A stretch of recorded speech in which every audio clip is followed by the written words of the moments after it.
as I said, I've seen the power of the wealth management business literally since early in my career. And it's a business that grows with markets, that grows with the success of your clients. The world GDP is continuing to grow, and wealth management is aligned with that. So I think, yes, it's been a good run in the marketplace. And yes, there's a lot of interest in these businesses, and they're highly valued. But if they grow, I think the valuations are justified. We continue to add debt in the United States at an alarming rate, candidly. It's the issue that I worry most about.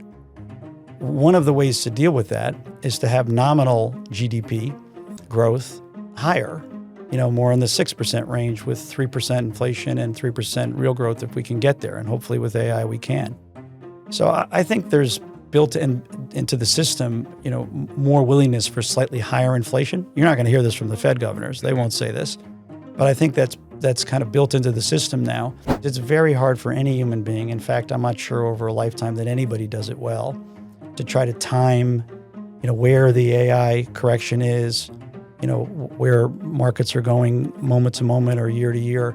So the advice is so important. You want to put in place a long-term plan and stick with it and listen to the people who have the professional expertise to stay calm and constant through everything.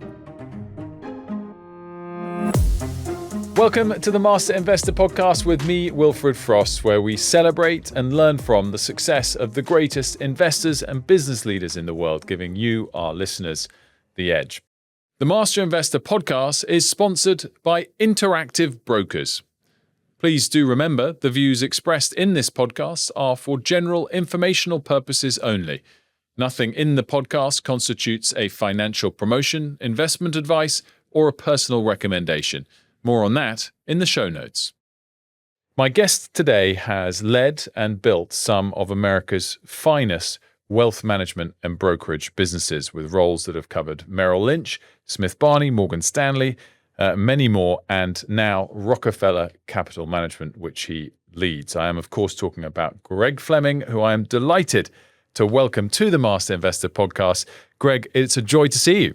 Wilfred, thank you very much for having me. It's great to be here. We talked there about some of those wealth management roles you've led and also at some extraordinary times as well, some real defining times for those companies in and around the financial crisis and elsewhere. And I want to get into some of that history in a moment. But just to start with a sort of broad question, given what you do and what you're building now at Rockefeller, what ultimately makes for a great wealth management business? For years, Wilfred, and this has been true for really the full duration of my career, 37 years now, wealth management is one of the better forms of financial intermediation. That's how I put it. And what I mean by that is it's a business that first and foremost is directly tied to the client. So in its best form, wealth management, you're providing advice and counsel to clients in our business at Rockefeller, families across generations. Which is a really important relationship for you to have with a client. So it's directly tied to the client. It's recurring revenue and fee-based, so that's aligned with the client. And from a market and investor standpoint, they like recurring revenues. They like predictability. And it also avoids a lot of the risks that, we'll talk about this as we get into Merrill and some of the credit crisis issues, that larger full-service firms take on. Credit risk, counterparty risk, liquidity risk. A lot of those risks are not embedded in wealth management. It's low capital intensive. In 2025, you need to have a great technology platform, but with a lot of the innovation that exists in the technology world now, you can do that, build it in the cloud, and that's still not tremendous capital expenditure. So there are many aspects of it that make it attractive for investors, as well as a business that's very, very important for the client. And you have that direct interface with the client. Mm-hmm. You're providing the advice directly to the client. It's so interesting to hear you focus so much on that client relationship, because I was going to assume the most important thing ultimately would still come back to the performance of the underlying portfolios. Is that the most important factor or not? Is it the relationship? And that's a great question. It's important because in the final analysis, you're trying to take care of their money and grow it for them. But for us at Rockefeller, we're providing comprehensive advice across all the different needs of the client. So the performance is very important. And we spend a lot of time focusing on that. And we have an investment and client solutions group that looks at and evaluates outside managers to pick the best in each category, because we're open architecture. Most of what we do for our clients is put them in the best strategies that other managers take care of. But we also provide generational advice. We provide tax insight. We're trying to maximize after-tax returns for clients. We'll provide family office services. We'll take care of paying bills and things like that. We provide financial education for second, third generations that may not be as financially fluent as the founding generation. We have a boutique investment bank to provide families that built the wealth through growing a business, advice on the business. So we're trying to provide the full cross-section of services and advice, really everything for the client from a financial standpoint. And yes, investment performance is a key part of that, but we do a lot more than that for the client, and the client appreciates that. They want that comprehensive advice. One word which I think is so fascinating that I haven't heard you say yet is brand. In any other sector, all the successful businesses, obviously, hopefully, they have a great product as well for the consumer. That's sort of a requirement, but they have a phenomenal branding. Rockefeller, which we'll come to in more detail in a moment, it's obviously quite a high-end product, so I guess it doesn't matter as much. But when you think of Merrill or Smith Barney or Morgan Stanley or BlackRock, all companies you've been heavily involved with, are there brands there important like a consumer products company, or is it not quite as relevant in wealth management? I would argue it's very relevant. I won't draw the correlation maybe to a consumer brand that's purchased every day and evaluated every single day. But I think that the names that you just mentioned, they've developed fantastic brands. I mean, BlackRock, I've had a long history with BlackRock. Took the company public in 1999. I always point out at $14 a share, given where it is today, the incredible success by Larry and team. But and you're on the board of BlackRock now. Yeah, recently rejoined the board. That's a great brand. And some of the other names you mentioned, Morgan Stanley is a great brand built over many, many decades. And Merrill Lynch was a brand, when we sold it in 2008, it was a 94-year-old brand. And they come to signal and represent things to the people that are looking to potentially buy the services. So I think brand is still very, very important in the financial industry, in the wealth management industry, asset management. And I think clients look to those firms for certain things, and they have a predisposition to be positive to those firms because the brand stands for something. I'm really interested in the branding of, I guess, Merrill Lynch, which you were at from 1992 till 2009. You rose to be president and COO, and in 2007 and 9, and oversaw its sale to Bank of America during the financial crisis. And Smith Barney, which you then oversaw Morgan Stanley's purchase and integration of after the financial crisis.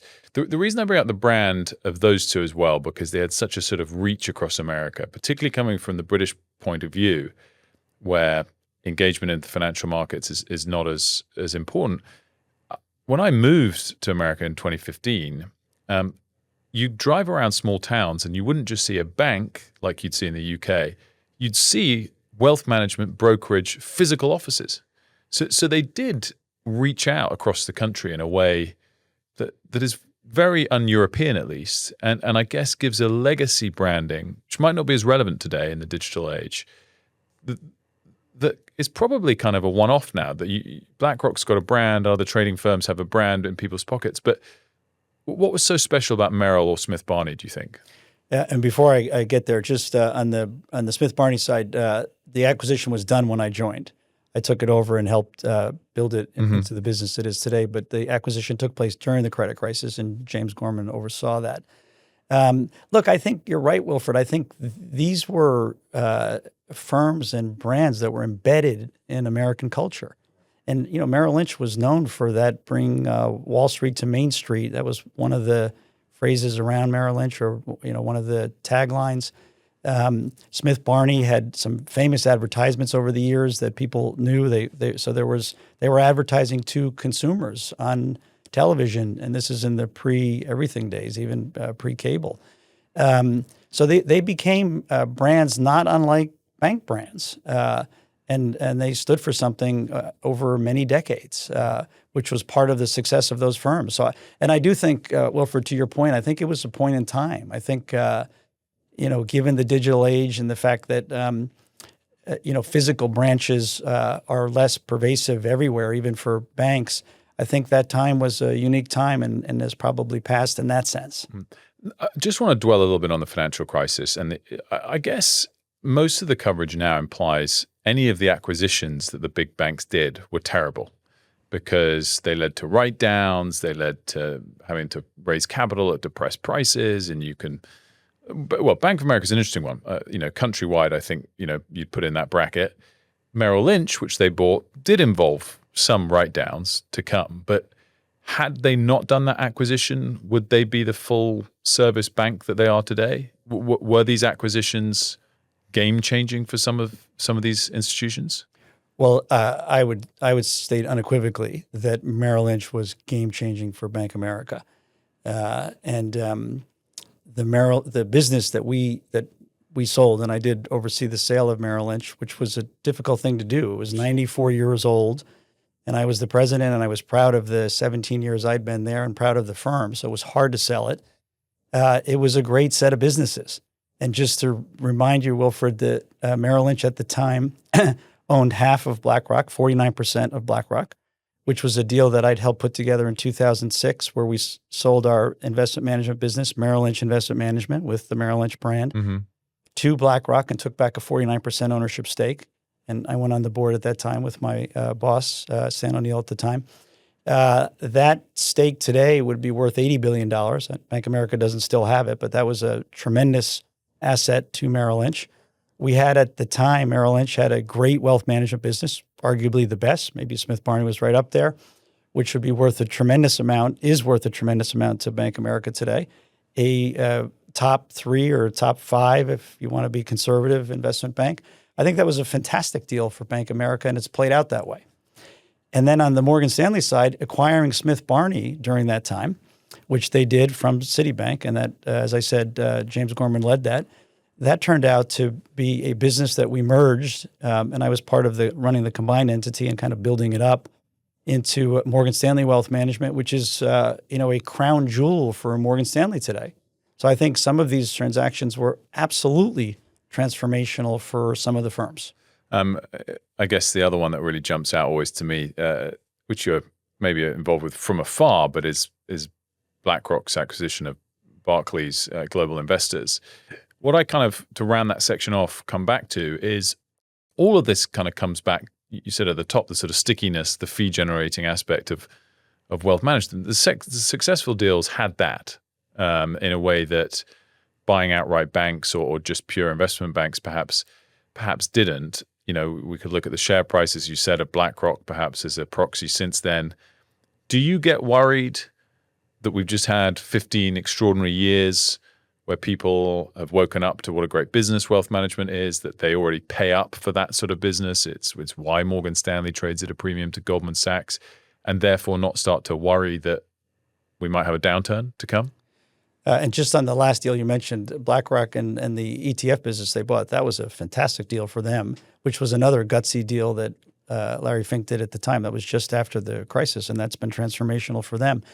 Wilfred, I really don't worry about the fact that it's been a great, a strong 15 years in the marketplace, and that wealth management is such an attractive business that so many are interested in it.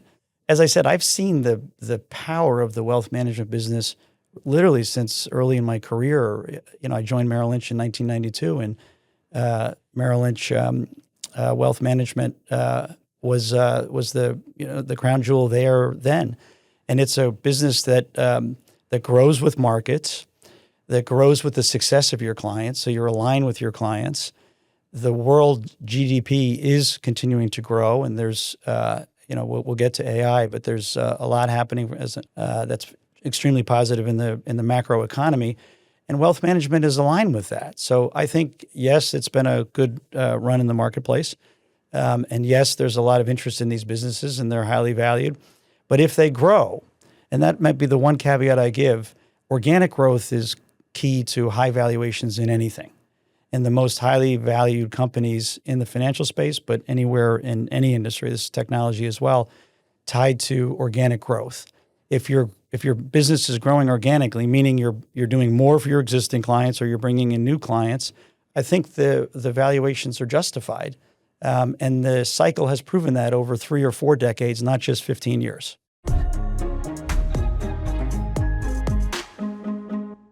This podcast is sponsored by Interactive Brokers. Building wealth starts with the right broker. Interactive Brokers helps you reach your goals with powerful tools, global market access, low costs, and unmatched financial strength. That's why the best informed investors choose IBKR. Learn more at ibkr.com/master investor. So let's talk about Rockefeller. You obviously left Morgan Stanley in 2016, quite a high-profile departure. Were you confident what you were going to do next at that point? And were you nervous about going from leading a huge department at a huge company where you might rise to the very top to something a lot smaller?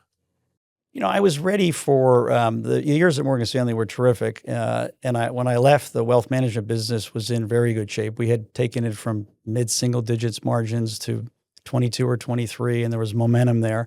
So it was a good time to go. And I really wanted to do, at least one more thing. And I really was looking to do something different this time. I'd been with 2 great firms, and they'd been great runs, and I'd enjoyed success and worked with a lot of great people. So I wanted to try something that was more entrepreneurial. So I was looking around at the time for what that might be and getting a lot of advice from a lot of different people. And I found out that we could potentially acquire Rock & Co., which was originally the family office of John D. Rockefeller Sr. in 1882. Mm-hmm. So it's arguably the oldest family office in the U.S.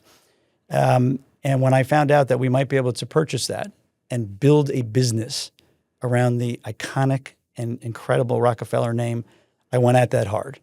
And we ultimately were successful in acquiring it.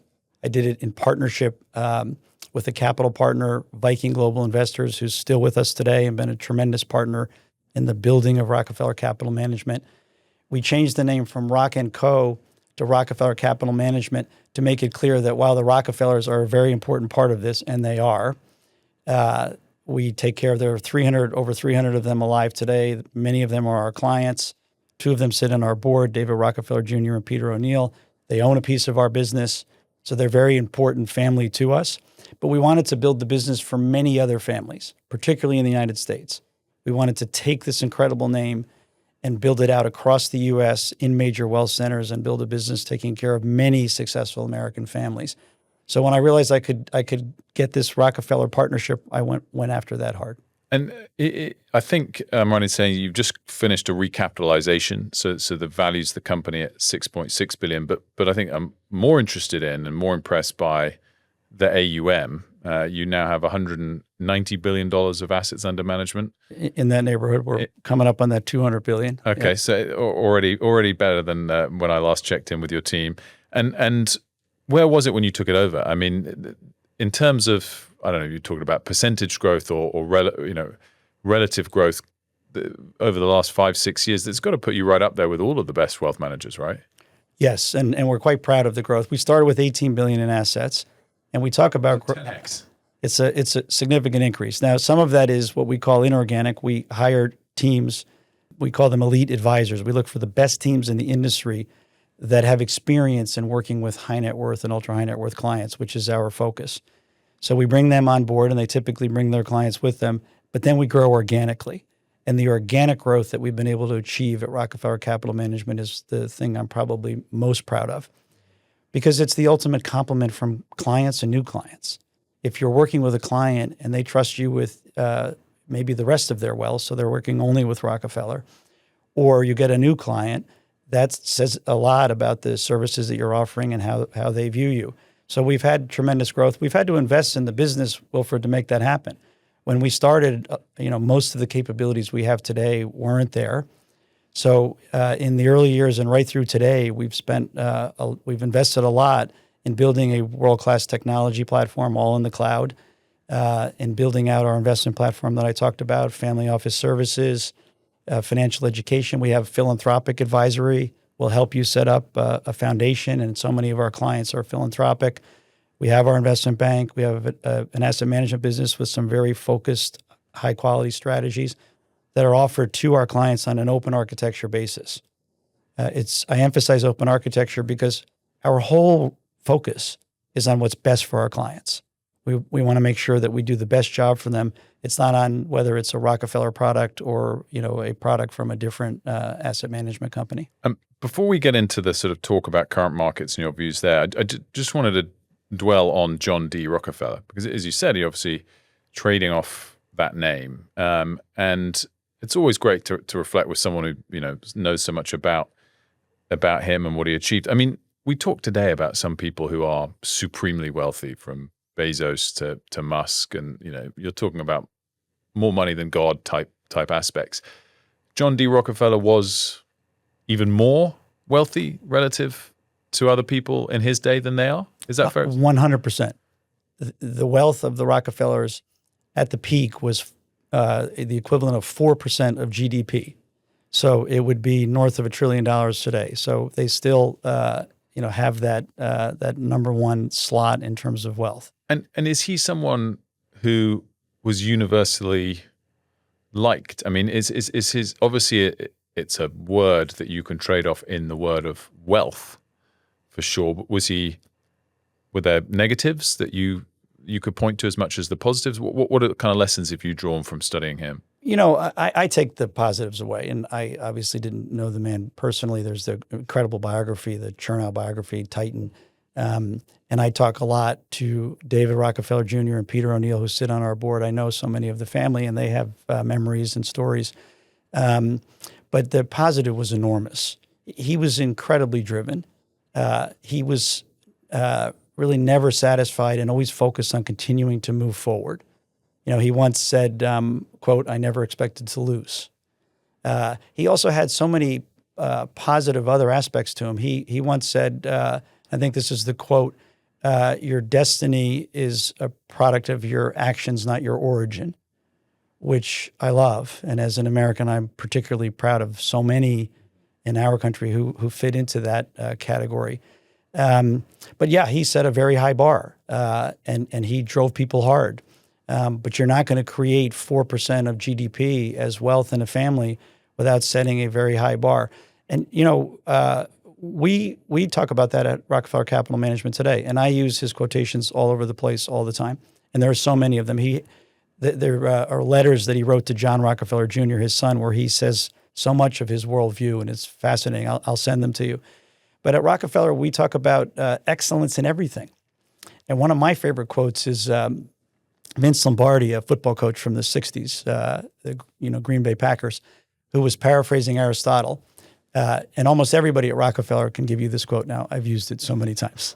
But Lombardi said, quote, "Perfection is not attainable, but if we chase it, we might just catch excellence."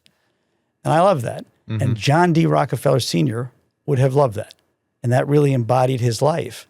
So I find so much of reading about him and the bar that he set to be very admirable. At Rockefeller, we like to, last point on this, balance the excellence with the focus on a collaborative collegial culture. We want to go after it in a way where people feel upbeat every day and they treat their colleagues with respect. And one of my other favorite quotes that I like to disavow is Leo DeRocher, the baseball manager, this is 1950s now, said, "Nice guys finish last." And I have said for years that nice men and women can finish first, but they better shoot for excellence if they want to do that. I love all of that. Even if I've heard of Lombardi, I haven't heard of the baseball guy. But have you heard of the quote, though? You probably heard of the quote, "Nice guys finish last." I have heard of the quote, actually. Yeah. But no, so I think that's really great stuff all round. Let's talk about the current markets. Firstly, on the U.S. economy, is it starting to slow? Are you concerned there or not? I think it has slowed. I think the last 12 or 18 months were slower, and the data's coming in on that. So I think it's in a bit of a more sluggish phase away from AI. So it is a complicated picture today, and that's part of the reason why I think markets are more volatile. They're trying to figure out exactly how is this going to land. But I think the rate-sensitive parts of the economy have been slower. I think manufacturing is, absorbing the whole push to onshore and tariffs. And the labor market reflects this, that there is a slowing away from AI. And we can get to the Fed in a second. I think that will still influence the Fed in the near term. But this AI phenomenon, which we can move to if you want, is a huge part of where we are today. Well, let's touch on AI first then before the Fed. But is your implication there that it will keep supporting economic activity and markets? Wilfred, I believe that from everything I can see, that AI is going to be the most transformational technological breakthrough probably in the history of mankind. And the impact is going to be transformative across everything, including across thousands of public and private companies. And there's an immediacy to it. It's already got billions of users. Every company, every public company, Walmart made an announcement a month ago saying they expected to grow over the next 3 years, but they wouldn't need to hire more people because of AI. Every company in the United States and probably around the world is trying to figure out how to take it and become more productive, maybe enhance margins, maybe, drive growth that way. So I think it's going to have an enormous impact, and we're not waiting for it. I mean, it's already here. It gets better and faster every week, every month. So I think that's going to have an enormous impact on all economies and on the U.S. economy, over the next several years and certainly over the next 5 or 10. And that's, I think, going to drag productivity up and drag economic growth up. And that comes quick enough to prevent a recession?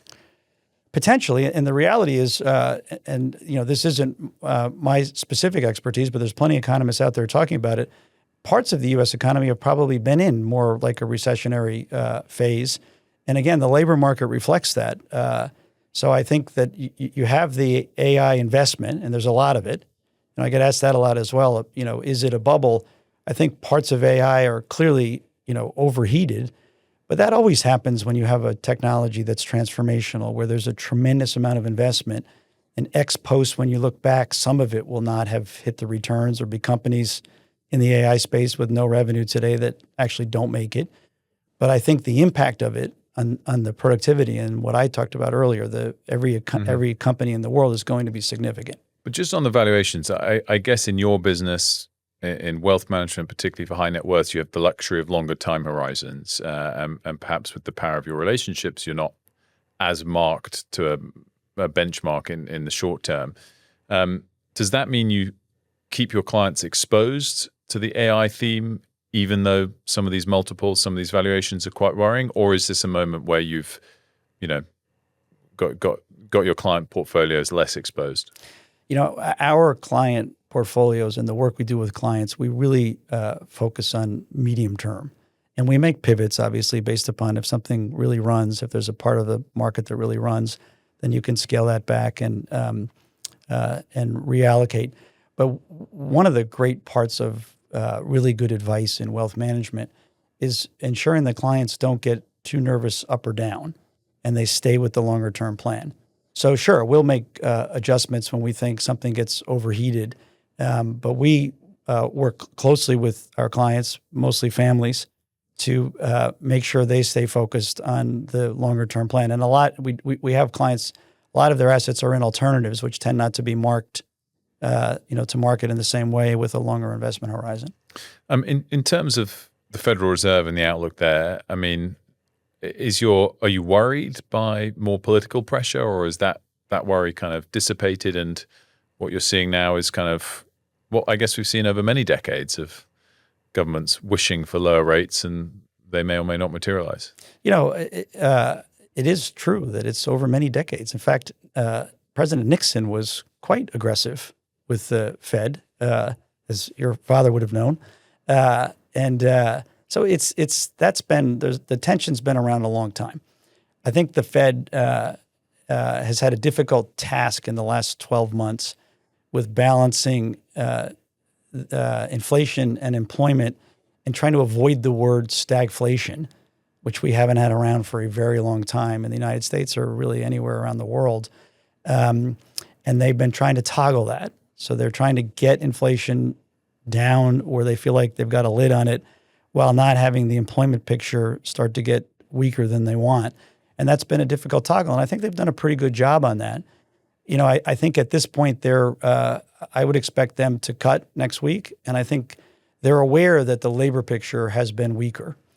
And that, frankly, in the near term, AI may exacerbate that before AI creates productivity and new jobs and new growth.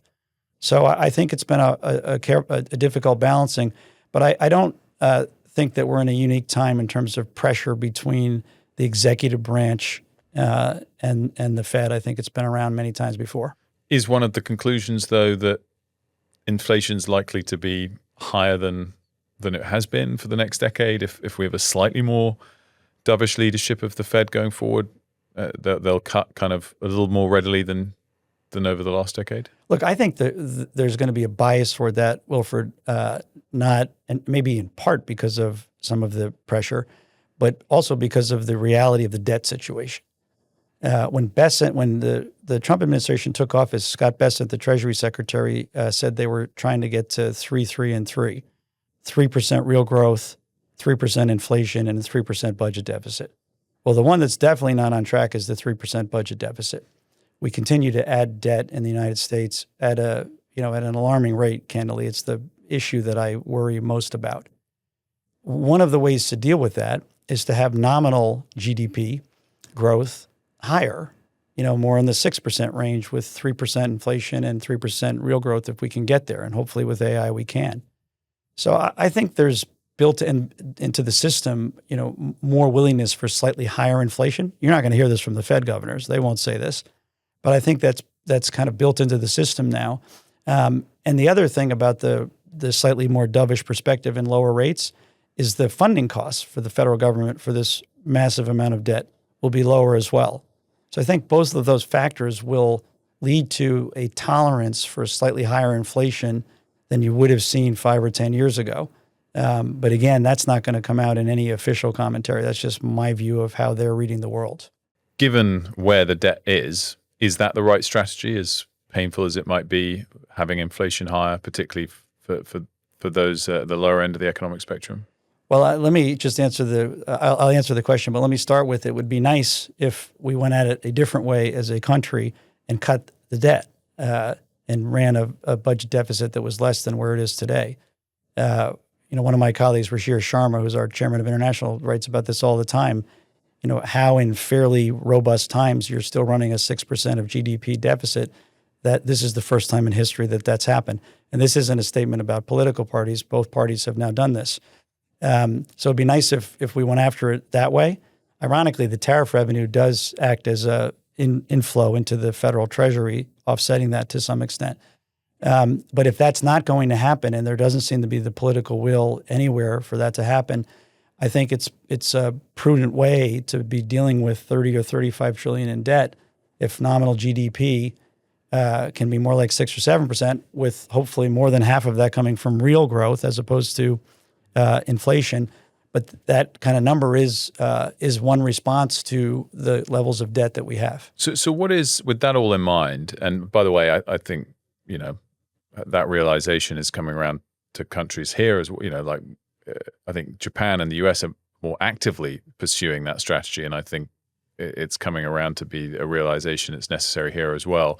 If that's the case, what's the number one tip for people's portfolios? If you are facing now a decade or so where governments are trying to monetize that debt, maybe that's an exaggeration of what you're saying, but sort of at the heart of what you're saying.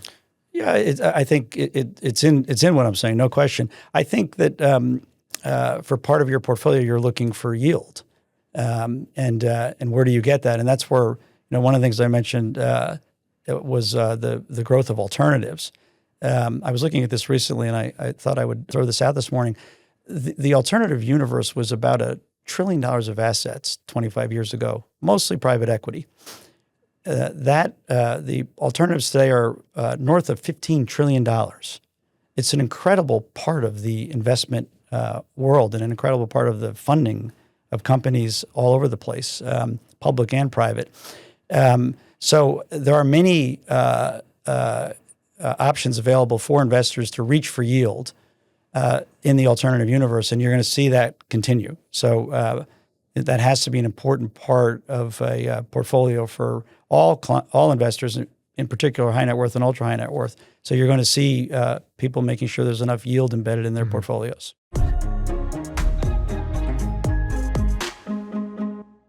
As we sort of start to wrap up on the macro stuff, I'm just really, you lived through the crisis. When the pressure was on, you found a deal for Merrill Lynch, sold it to Bank of America. Obviously, as we've already discussed, came out the other side with a role at Morgan Stanley. It's funny how you say this is the most transformational technology, perhaps in our lifetimes. Do you also get moments of deja vu, memories take you back to peak moments in either the dot-com bubble or the 2007, 2008 financial crisis? You've mentioned the huge amount of debt. You seem quite relaxed about the outlook for growth, but do you kind of revisit those moments in your career and wonder if there's another crisis around the corner or not? I do, and you always want to stay cautious and make sure the lessons don't get lost. And that's one of the nice things about people that bring experience and have lived through things. But one of the things, Wilfred, I've taken away from the 37 years now and so many different crises is that humanity, and this is particularly true of the United States, it's one of our strengths, tends to continue to move forward irrespective of what happens. And the credit crisis was such an incredible time in financial markets and in the United States. And people forget that in January of 2009, the country lost over 700,000 jobs in 1 month. So the credit crisis wasn't just financial. It was a massive event for the United States and for the global economy. And yet, later in 2009, animal spirits started coming back. It took years to repair balance sheets. But there's, there are major events that occur, but there's the aftermath and the fixing, and then you march forward. And technology makes that easier. So I'm fundamentally optimistic, but at the same time, I never forget the lessons. And I'm always careful about, somebody telling me, well, this is how everybody else does it. I always look at that and say, well, wait a minute. Why don't we just look at it for the first time anyway? Mm-hmm. And as we sort of wrap up, Greg, I'm keen to ask you a question we ask everyone, which often can be to an investor or to a business leader, and you're qualified to answer in either way or both ways. But what is the overriding piece of advice you have, either in investing or in business leadership, for our listeners? Well, maybe I'll do one of each. In business leadership, I think Ernest Shackleton said it best when he said, true moral courage is optimism. And if you're going to lead a firm or a large group of people, you need to be fundamentally optimistic. That doesn't mean you don't need a good plan. And Shackleton did get them out and saved everybody in that fateful boat ride he took. But optimism is core. And if you're going to be a leader, you need to be fundamentally optimistic. And then on the client side, this is not the expertise of everybody, the financial world. You want to have a great advisor. You want to get great counsel, and you want to stick with that advice through cycles, because it's very hard for any human being. In fact, I'm not sure over a lifetime that anybody does it well, to try to time, where the AI correction is, where markets are going moment to moment or year to year. So the advice is so important. You want to put in place a long-term plan and stick with it, and listen to the people who have the professional expertise to stay calm and constant through everything. Greg, that's a great bit of final advice, which doesn't surprise me. It's been a pleasure having you on the Master Investor podcast. Thanks so much for joining us. Thank you, Wilfred. It was great. Great to see you. That was Greg Fleming, of course, the chairman and CEO of Rockefeller Capital and Management. Next week on the Master Investor podcast, we'll be joined by the chairman and CEO of Bank of America, Brian Moynihan, a man that Greg knows very well, in fact. Long time, 30 years. And Brian will be up next on the Master Investor podcast. For now, though, our great thanks to Greg Fleming. Greg, thanks so much. Thank you, Wilfred. Great to be here. The Master Investor podcast is sponsored by Interactive Brokers. Please do remember the views expressed in this podcast are for general informational purposes only, Nothing in the podcast constitutes a financial promotion, investment advice, or a personal recommendation. More on that in the show notes. This podcast is produced by Paradigm Productions and Master Investor Limited in association with Birdlime Media. If you've enjoyed the show, please do subscribe on YouTube or click follow on your podcast platform, and you'll be automatically notified each time a new episode drops.